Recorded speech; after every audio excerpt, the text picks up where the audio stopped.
প্রিয় দর্শক, আসসালামু আলাইকুম। আজকে এরকম একটা ভিডিও নিয়ে কথা বলতেছি যে আপনারা সকলেই কম বেশি তার স্নেহ ভালোবাসা পেয়েছেন। আমি সেটার থেকে অনেকটাই দূরত্ব ছিলাম, আমি তাই এই কষ্টটা বুঝতে পারি।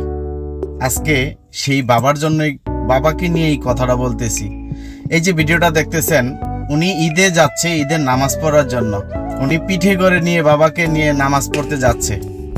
আমাদের প্রত্যেকটা বাবাই কোনো এক সময় এরকম করে হয়তো মানুষ করেছে।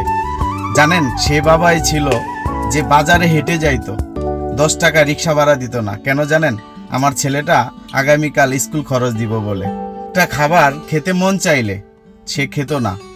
কালকের যেহেতু আমার ছেলেটাকে আমি 10 টাকা বেশি দিতে পারি, সে যেহেতু ভালো খাবার খেতে পারে, সেই বাবাকেই আমাদের বর্তমান যুগে অনেকেই অনেকটা দূরে ফেলে রাখছেন।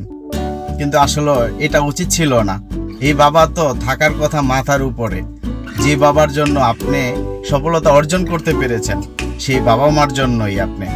আর আজকে দেখেন এই ছেলেটা, আমি ভিডিওটা হয়তো ওনাকে নিয়ে নাও করলে পারতাম, কিন্তু আমি ছোট থেকেই আমি আমার বাবাকে দেখিনি। বাবার স্নেহ ভালোবাসা কি আমি তা বুঝি না, কিন্তু বাবা ডাক শুনলেই আমার ভিতরটা কেন যেন ফেটে চুরমার হয়ে যাচ্ছে।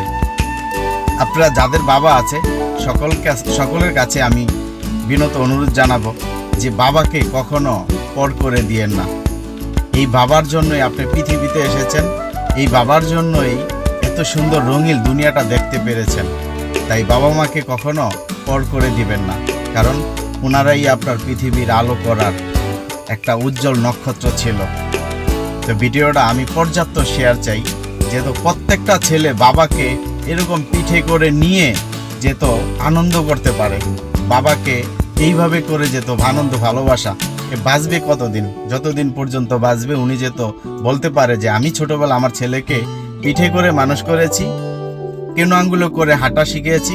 আমার ছেলে আজকে অনুরোধ জানাবো ভিডিওটা পর্যাপ্ত শেয়ার করে সবাইকে দেখার সুযোগ করে দিবেন। আর সবাই যেত আপনার বাবা, যাদের বাবা আছে সবাই যেত বাবা পর্যাপ্ত পরিমাণ ভালোবাসার সাপোর্ট দিয়ে তাদেরকে এখন পর্যন্ত দুনিয়াতে থাকার তৌফিক দিয়েছে, তারা যত ভালোভাবে থাকতে পারে সেই জিনিস